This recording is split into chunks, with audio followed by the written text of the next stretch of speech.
Class 6 तुम्हारा अब है चैप्टर नंबर 7।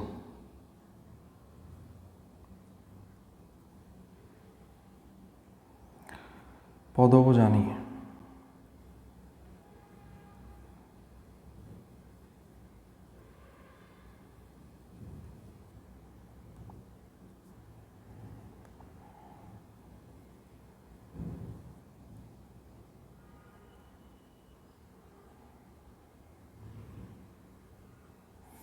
इसमें एक तो पुष्प का चित्र इम्पोर्टेंट है।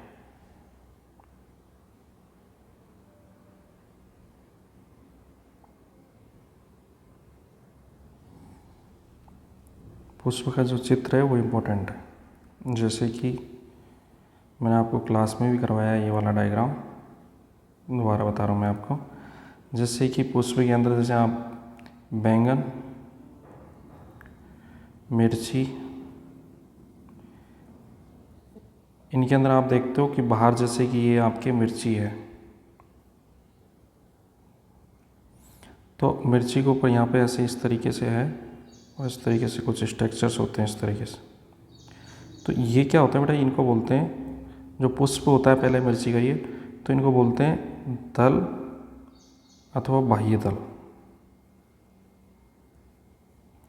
तो वही चीज़ है पुष्प की, ये जो हैं इन्हें क्या कहते हैं हम, दल या आपके बाह्य दल। इसके अलावा और भी स्ट्रक्चर होता है, जैसे कहते हैं सहपत्र, वो तुम्हारे काम का नहीं इतना। इसके ऊपर जो पुष्प के जनन भाग है, यानी कि दो आपके पुष्प क्या है, किसी भी पादप का जनन भाग होता है पुष्प, तो ये जो पूरा का पूरा भाग है इसको बोलते हैं बेटा जायांग, या फिर आपकी बुक में इसका नाम दे रखा है स्त्री केसर।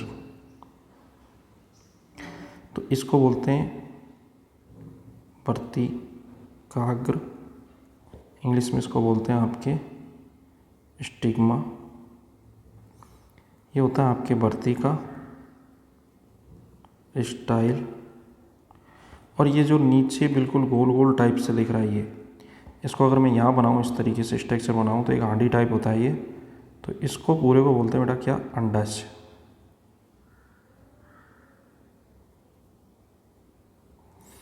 इसके अंदर क्या है कि ऐसे छोटे छोटे ऐसे लगे होते हैं ऐसे, इनको बोलते हैं बीजांड, जिसमें क्या बनेंगे आगे चल के, जब ये फल बनेगा ये फूल से तो बीज बनेंगे, अंडाशय किस में कन्वर्ट हो जाएगा, फल में। अब जैसे आप जैसे टमाटर का खाते हो, जैसे टमाटर है, तो इस तरीके से उसके अंदर प्लेसेंटेशन होता है। आप यहाँ देखते हैं यहाँ बीज है, यहाँ बीज है और यहाँ बीज है, तो ये क्या बीजांड वाला भाग है, और ये पूरा चारों तरफ क्या था, अंडाशय था। तो ये फल वाला भाग हो गया एक तरीके से, और ये आपके प्लेसेंटेशन हुआ है। अब यहाँ पे क्या होते हैं कि नर जनन भाग निकले होते हैं ऐसे दो। अब नर जनन भाग में क्या, जैसे ये नर जनन भाग है, तो इस पूरे को बोलते हैं बेटा पुमंग।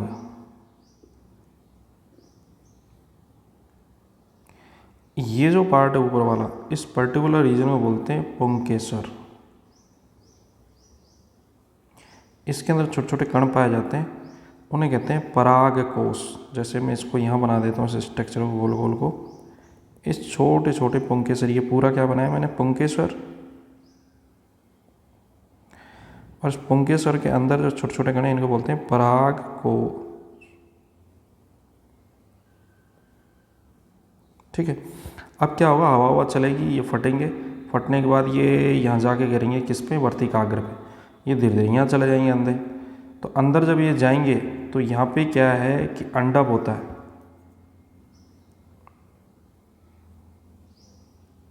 अंडप और पराग कण, ये दोनों मिलते हैं तो निषेचन कंप्लीट होता है। यहाँ पे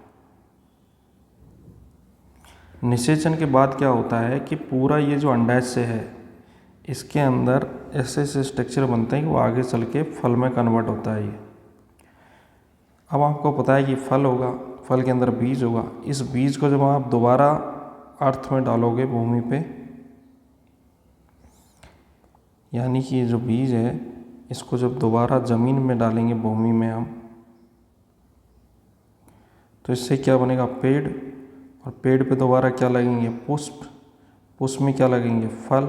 और फल में दोबारा क्या लगेंगे, बीज। तो ये पूरी प्रोसेस लगातार चलती रहेगी। ये 7 चैप्टर का है आपके पौधों को जानिए। तो अब आपसे क्वेश्चन पूछेंगे कि बाह्यदल क्या है, या फिर आपसे क्वेश्चन पूछेंगे कि पंखुड़ी क्या है ये, या फिर आपसे पुंकेसर के बारे में पूछेंगे, या फिर आपसे पूछेंगे स्त्री केसर क्या है। तो ये सब कुछ आपको बताना है। ये क्या है, पुष्प के भाग है।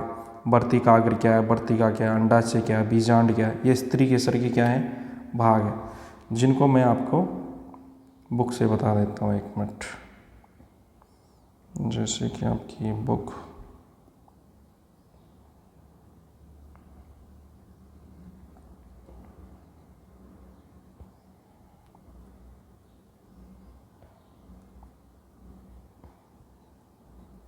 क्लास आपकी 6, सॉरी साइंस, और आपकी विज्ञान वाली बुक।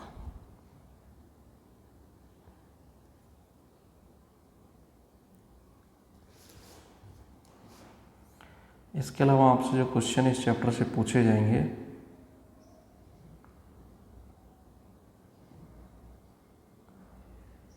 वो भी काफ़ी इंटरेस्टिंग रहेंगे आपके। अभी बुक खोलने में थोड़ा टाइम लग रही है, जब तक मैं आपको बता देता हूँ।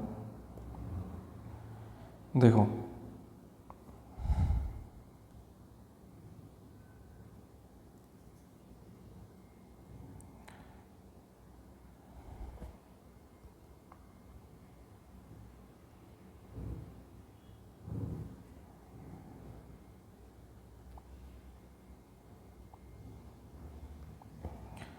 इसमें जो नेक्स्ट आपके क्वेश्चंस बन सकते हैं वो बन सकते हैं जड़ से रिलेटेड, कि जड़ क्या है। अब जैसे कि कोई भी पादप है, इसके नीचे वाले पार्ट को हम क्या कहेंगे, जड़। और ऊपर वाला पार्ट क्या है आपके, तना। जड़ और क्या है आपके, यहाँ ऊपर वाले पार्ट में क्या होंगी, पत्तियाँ। ये पौधे के 3 भाग हमें आराम से दिखाई देते हैं। तो क्वेश्चन बनेगा आपके कि जड़ बनी कैसे। यानी कि जो हमारा बीज होता है बेटा, उसको जब हम सॉइल में डालते हैं तो उसमें 2 चीज़ें निकलती हैं, एक ऊपर और एक नीचे। तो इसको बोलते हैं, ये तो बीज है आपका। इस बीज में जो नीचे जो चीज़ें निकली है इससे बनेगी जड़, तो इसको बोलते हैं मूलांकुर। और ये जो ऊपर चीज़ें निकलती है इसको बोलते हैं प्रोह, जिससे तना और पत्तियां बनेगी। तो ये बीज है। अब बीज क्या है कि जब भूमि में डाला जाता है तो ये क्या होता है, अंकुरित होता है। आपने देखा होगा कि चने वगैरह अगर आप पानी में डाल दोगे तो वो भी अंकुरित हो जाता है। तो इसको अंकुरण होने पे इसमें एक तो मूलांकुर बनता है और एक प्रोह बनता है। तो मूलांकुर से क्या बनती है, मूल। मूल का मतलब जड़। तो ये मूलांकुर प्रोह जैसे शब्द में आपसे पूछे जा सकते हैं आपसे। अब मैं आपको आपकी बुक पे ही ले चलता हूँ जो आपको दे रखा है, और वहीं से मैं आपको क्वेश्चंस बताऊँगा।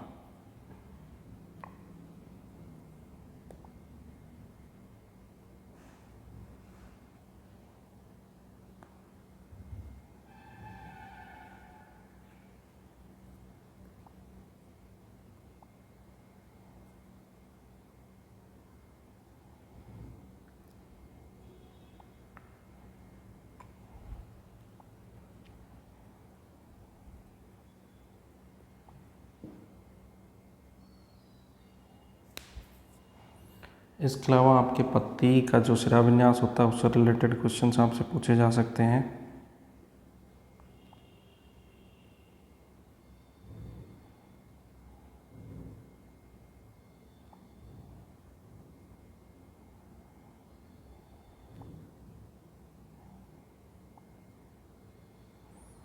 अपना ये चैप्टर नंबर है 7।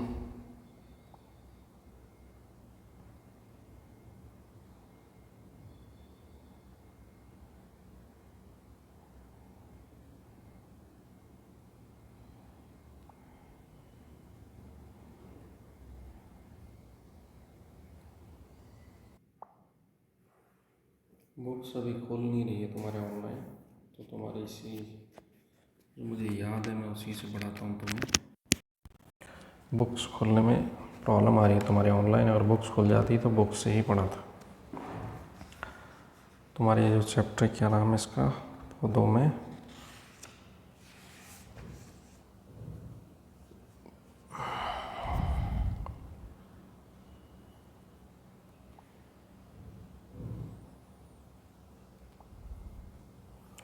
अब नेक्स्ट इसमें क्वेश्चन बन सकता है पत्ती के सिरा विन्यास से रिलेटेड, ऑक्सीजन या हमें किस भाग से क्या प्राप्त होता है इससे रिलेटेड, ये क्वेश्चन बन सकते हैं इसमें। चैप्टर नंबर 8 है आपके,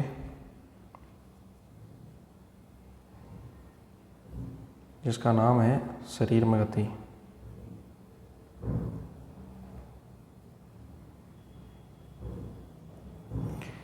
इसमें आपको याद रखना है कुछ आपके जॉइंट दे रखे हैं, हड्डियां और जॉइंट दे रखे हैं।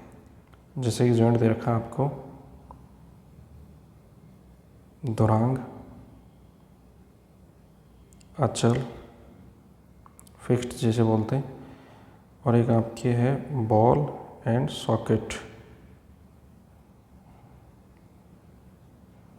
और लास्ट में दे रखा है आपके हिंज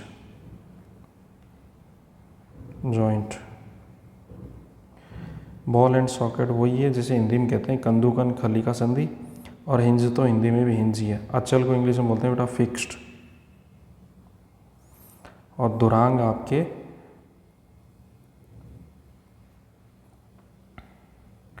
जो पिवोटल आपके जॉइंट है। अब इनमें क्या है ये समझ लो, क्योंकि डायरेक्टली इससे क्वेश्चन आएंगे आपके 8वें चैप्टर में। जैसे सबसे पहले बात करें दुरांग की, तो दुरांग क्या है, बेलनाकार एक हड्डी है, कैसे जैसे वो नट बोल्ट होता है उस टाइप से एक हड्डी है। और इस हड्डी को अगर हम देखें तो ये हमारे जो गर्दन है उसको सिर के साथ में जोड़ रही, यानी ऊपर आपका ब्रेन है ऐसे और नीचे आपकी गर्दन है इस तरीके से। तो आपको पता है आपकी खोपड़ी पूरी पूरी घूमती है इसके साथ।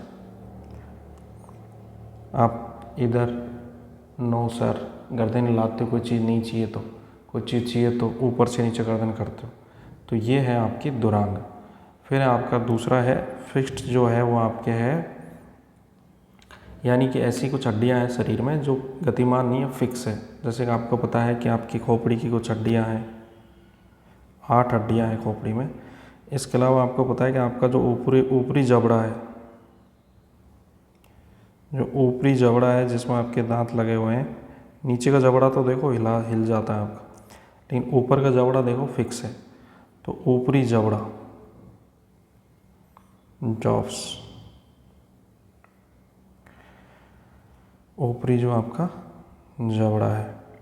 इसके अलावा है आपके नीचे बॉल एंड सॉकेट जॉइंट, ये कंधे में और कूल्हे में जो हड्डियां होती हैं उनमें पाया जाता है, जो सभी दिशाओं में घूमता है। जैसे हमारी कंधे को आप हाथ को घुमा लेते हो ऊपर नीचे, इसी तरीके से आपको पैर को ऊपर नीचे तक आप घुमाते हो।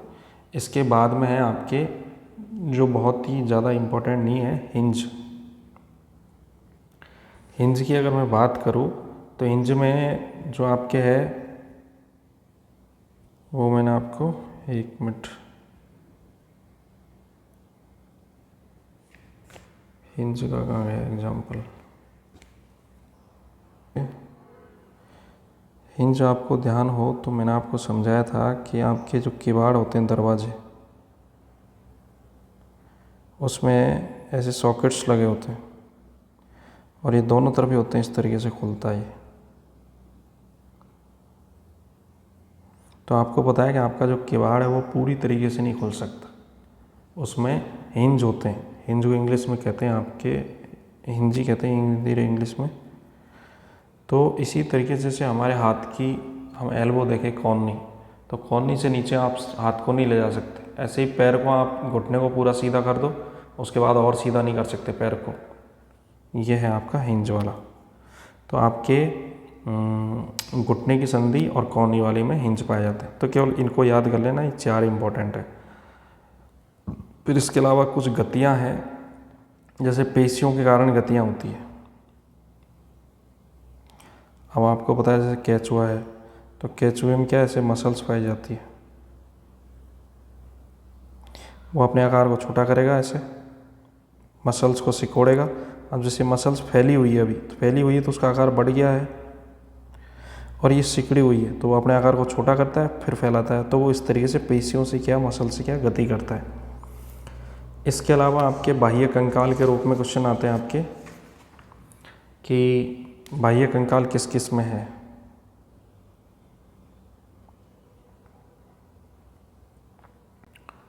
जैसे कि पूछ लिया जाता है आपसे कि कॉकरोच है,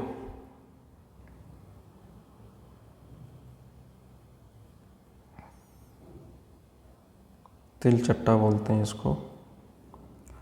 कॉकरोच के अंदर क्या है कि इसका शरीर कठोर होता है, बाह्य कंकाल से ढका होता है। इसके अलावा जैसे पक्षियों के अंदर हड्डियां हैं, तो पक्षियों की जो हड्डियां हैं उनमें क्या वायु भरी होती है, यानी एयर कोश पाए जाते हैं उनमें, एयर सैक, वायु प्रकोष्ठ पाए जाते हैं। तो उनकी हड्डियों में वायु भरी होती है, तो उनकी हड्डियां क्या है, वायु के साथ में उनके शरीर को हल्का कर देती है। जैसे ये हड्डी अंदर से खोखली है तो इसमें वायु भरी हुई है, तो जितने भी पक्षी है वो अपने पंखों के द्वारा आराम से उड़ सकते हैं। क्योंकि और इनके अलावा पक्षियों में एक और चीज़ है कि इनके जो अग्रपाद होते हैं, आगे वाले पैर, जैसे हमारे आगे वाला पैर, जो हम अग्रपादों की बात करें तो हमारे तो हाथ है, तो अग्रपाद पंख में कन्वर्ट होते हैं किसके, पक्षियों के। इसके अलावा है इसमें आपके मछली। अब मछली की बात करें तो मछली में आप देखते हो कि जैसे कोई मछली आपने देखी होगी, तो मछली के यहाँ पे सल्क पाए जाते हैं इस तरीके से, इसकी बॉडी पे सल्क होते हैं बहुत सारे, चिकनी बॉडी होती है, यहाँ पे ऐसे रेखाएं होती हैं यहाँ पे।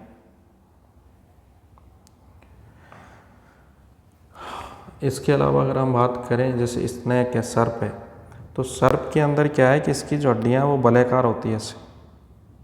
तो वलयाकार होने की वजह से क्या है कि ये इस तरीके की गति करता है हमेशा सर्प।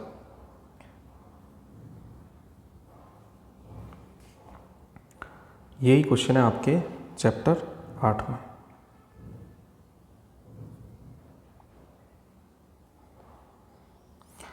अब है आपके लेसन 9, और लेसन 9 का जो नाम है वो है सजीव और उनका परिवेश।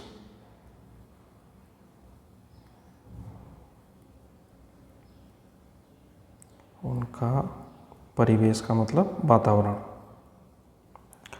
अब जैसे बात करें तो इसमें क्या है, एक तो अनुकूलन से रिलेटेड चीज़ आएंगी कि अनुकूलन किसे कहते हैं। भाई जैसे हम जिस आवास में रहते हैं वो हमारे आवास हमारा अनुकूलन है। यानी कि अनुकूलन क्या होता है, अगर आपसे ये पूछ लिया जाए कि अनुकूलन की परिभाषा क्या होगी, तो हजारों सालों में हमारे अंदर एक परिवर्तन होता है, उस परिवर्तन के बाद हम क्या है उस जगह के लिए अनुकूलित हो जाते हैं। जैसे हम बात करें कि पौधे हैं और जीव हैं जितने भी, वो विशिष्ट लक्षण एवं स्वभाव जो उन्हें एक विशेष आवास में रहने के लिए बनाता है, वो क्या है, उसका अनुकूलन है। और अनुकूलन को अगर परिभाषित करें तो इसको हम लिख सकते हैं कि जो भी जीव जंतु है धरती के, जीव जंतु मतलब सारे सजीव, और सारे सजीवों के अंदर एक विशेष, एक विशिष्ट या एक विशेष आपके बात करें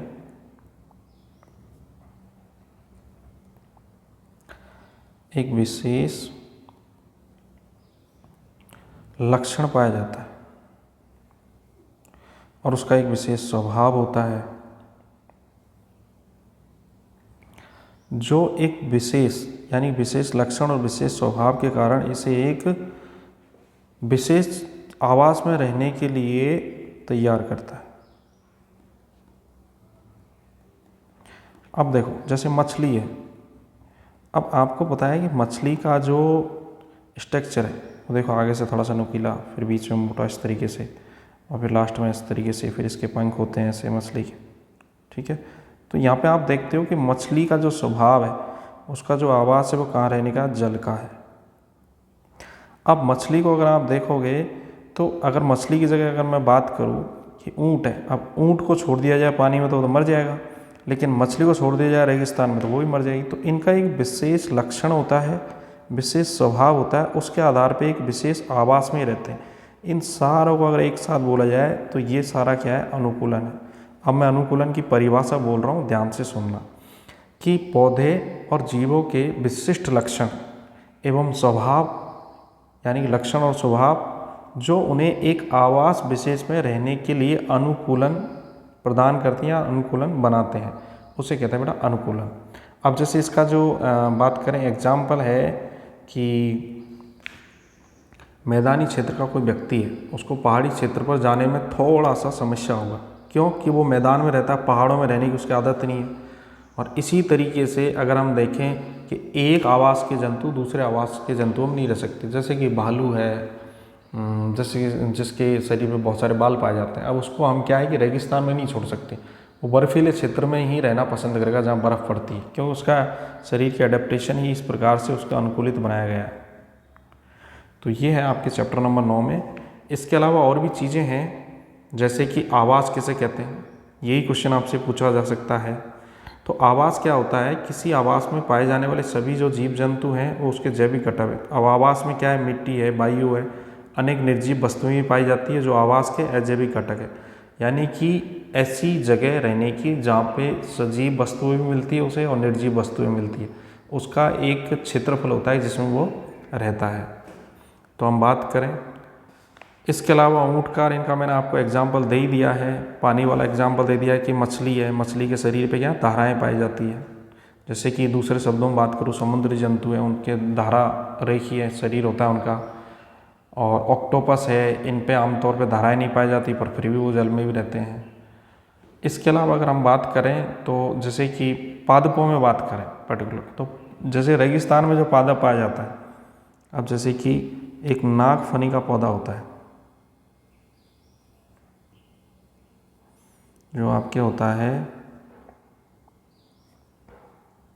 नागफनी का जो पौधा होता है आपके, जिसमें उसका स्ट्रक्चर ड्रॉ करूँ नागफनी के पौधे का,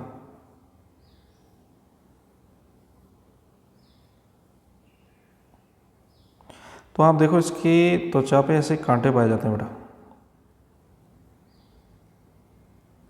क्योंकि यहाँ पत्तियों में क्या है कि कम से कम पानी बाहर निकलना चाहिए, पत्तियों के द्वारा वाष्पोत्सर्जन होना ही नहीं चाहिए। तो इसके शरीर पे क्या कांटे पाए जाते हैं नागफनी के पौधे पे, क्यों, क्योंकि ये पानी का उत्सर्जन रोकना चाहती है, क्योंकि आपको बताया कि रेगिस्तान में पानी तो वैसे ही नहीं है, तो पानी के उत्सर्जन को कम करने के लिए। और स्थूलीय पौधा है, वाष्पोत्सर्जन को ये कम करना चाहता है, इसलिए इसके शरीर में क्या कांटे जैसी संरचना इसकी पाई जाती है और इसका तना एक मोटा मांस के रूप में बन जाता है। पत्तियों के द्वारा हम जानते हैं कि वायु का एक्सचेंज होता है। तो ये हो गए आपके चैप्टर 9 के। एक छोटा सा और है कि छुई मुई के पौधे से रिलेटेड शायद आपके दे रखा है,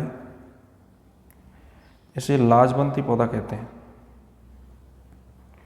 जैसे सपोज करो कि ये पेड़ है, इसका, इस पेड़ की कोई डाली है और इस पे ये पेड़ की कोई पत्ती लग रही है, तो इस पत्ती की क्या खासियत होती है बेटा कि जैसे ही कोई इसको टच करता है, इस पेड़ का नाम ही यही है डोंट टच। इस पेड़ का जो नाम है वो ये है कि डोंट टच मी प्लांट बोलते हैं इसको। इसको जैसे कोई टच करेगा तो इसके अंदर जो पानी भरा हुआ है जिसके कारण ये पत्ती ट्रिगर्ड है, ट्रिगर्ड का मतलब जिसके कारण ये पत्ती फैली हुई है। अब क्या होगा, ये पानी सारा का सारा यहाँ चले जाएगा अंदर पेड़ में, तो ये पत्ती क्या होगी, इस तरीके से मुरझा जाएगी, यानी ऐसा लगेगा कि ये पत्ती एकदम मुरझा गई है, तो पानी चला जाएगा। इसको बोलते हैं लाजवंती या छुई मुई का पौधा। अब है आपके चैप्टर नंबर 10, जिसको हम बाद में पढ़ेंगे अभी।